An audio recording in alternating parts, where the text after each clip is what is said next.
Channel को like करें, subscribe करें। डिक्टेशन की गति रहेगी 100 शब्द प्रति मिनट। डिक्टेशन स्टार्ट होगी 5 सेकंड बाद।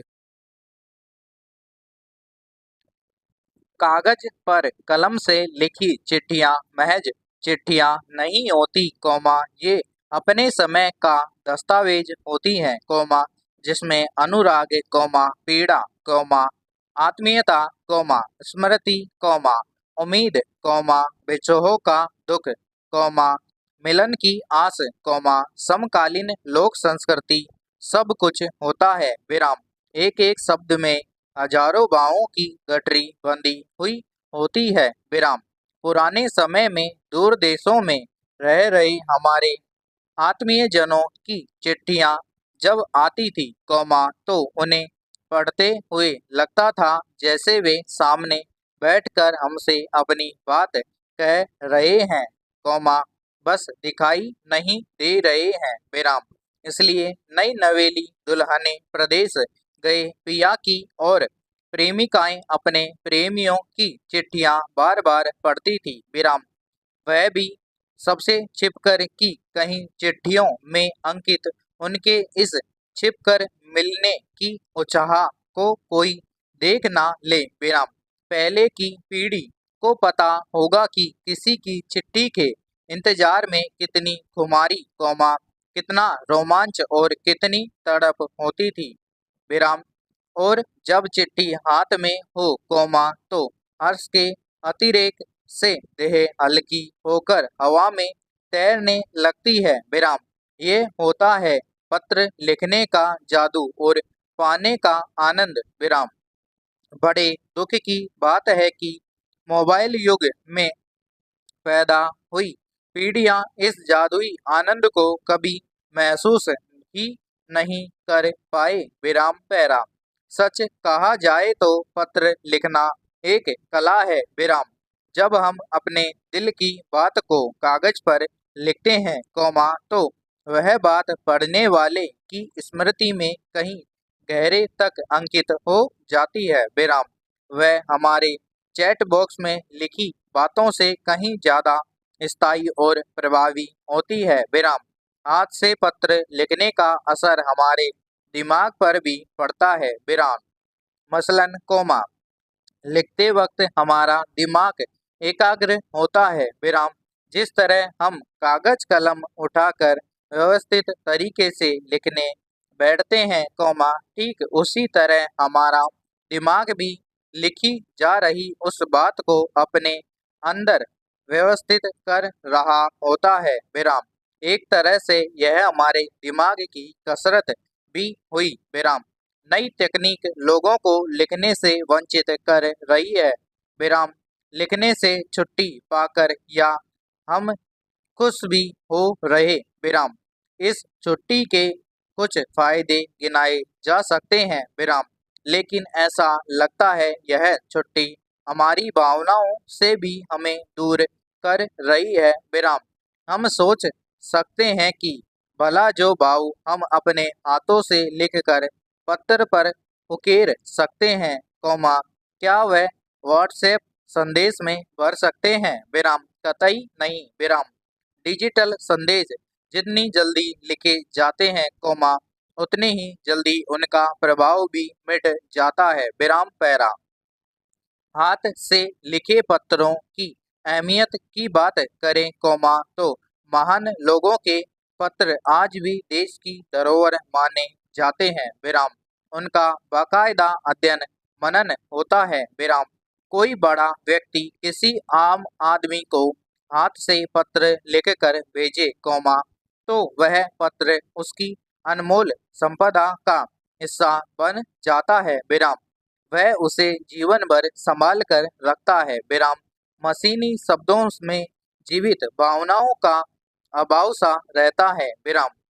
अपनी बेटी इंदिरा गांधी को जवाहरलाल नेहरू ने जो चिट्ठियां लिखी, वह न सिर्फ एक कालखंड का इतिहास थी, बल्कि भविष्य की अमानत भी बन गई विराम। मगर आज डिजिटल युग में सब कुछ टंकित हो गया है विराम। हमें पत्र के नीचे बने सिर्फ हस्ताक्षर को देखकर संतोष करना पड़ता है विराम पैरा। 90 के दशक में टीवी रेडियो पर अनेक कार्यक्रम ऐसे थे जिनमें दर्शकों को श्रोताओं से चिट्ठियां मंगवाई जाती थी विराम। सुरभि कार्यक्रम में प्रस्तुता के पीछे लगे चिट्ठियों के ढेर को भला कौन भूल सकता है विराम। रेडियो पर फरमाइशी गानों के लिए जब चिट्ठियां लिखी जाती थी तो उनमें कार्यक्रम और प्रस्तुताओं के लिए अपने लगाव का भी इजहार किया जाता था विराम। कितनी प्यारी और मीठी बातें लिखी होती थी विराम, जिन्हें पढ़ते हुए कई बार महिला रेडियो सखी भी खुश हुए बिना नहीं रह पाती थी विराम। कुछ समय पहले डायरी विधा में लिखी हुई किताब पढ़ रही थी बंजारे की चिट्ठियां विराम। डायरी भी एक तरह का पत्र ही है विराम, अपने ही नाम लिखे पत्र विराम।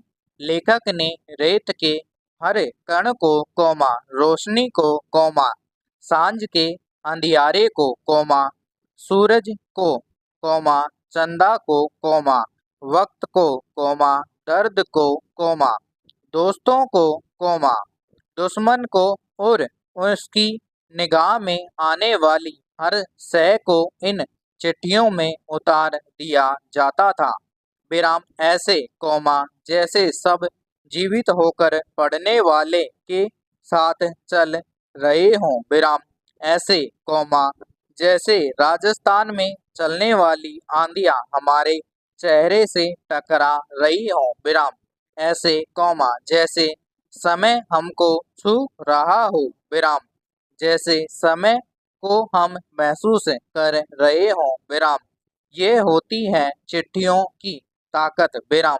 चिट्ठियों में लिखे भावों की ताकत को और समझना है तो नाम फिल्म की उस गजल को सुनना चाहिए। चिट्ठी आई है आई है चिट्ठी आई है विराम। इस गजल को गाते हुए कई बार पंकज उदास रो देते थे विराम।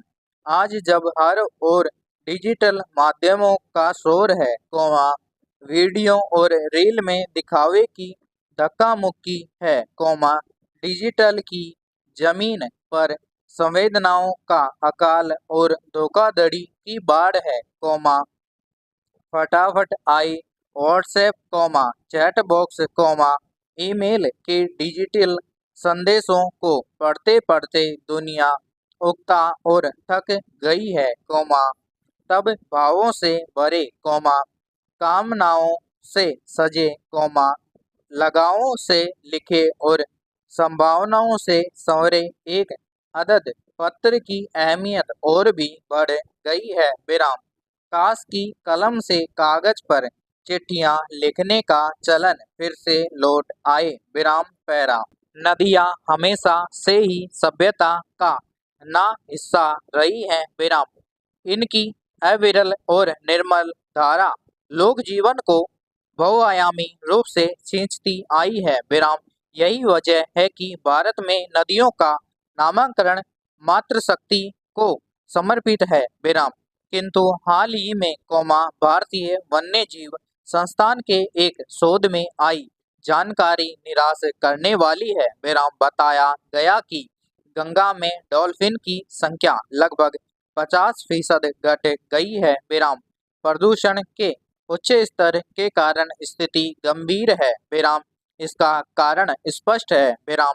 अनौपचारिक औद्योगिक अपशिष्ट का सीधे नदियों में बहाया जाना खराब अपशिष्ट प्रबंधन प्लास्टिक का अत्यधिक उपयोग कृषि में बढ़ता कीटनाशकों का इस्तेमाल और संवेदनशील क्षेत्रों में बढ़ता पर्यटन मुख्य रूप से शामिल है विराम। हमारे प्रयास और मिलने वाले परिणाम विरोधाभासी हैं विराम, क्योंकि प्रकृति यानी पारिस्थितिकी तंत्र का अपना संतुलन है, अन्यथा इसके साथ की गई छेड़छाड़ के गंभीर परिणाम होंगे विराम। पर्यावरण संतुलन के लिए बाघों का वजूद जरूरी है विराम। उनको बचाने के लिए पर्यावरण मंत्रालय हर कदम उठा रहा है। विराम। बाघों को बचाने के लिए कई स्तरों पर निगरानी की जाती है। विराम समाप्त।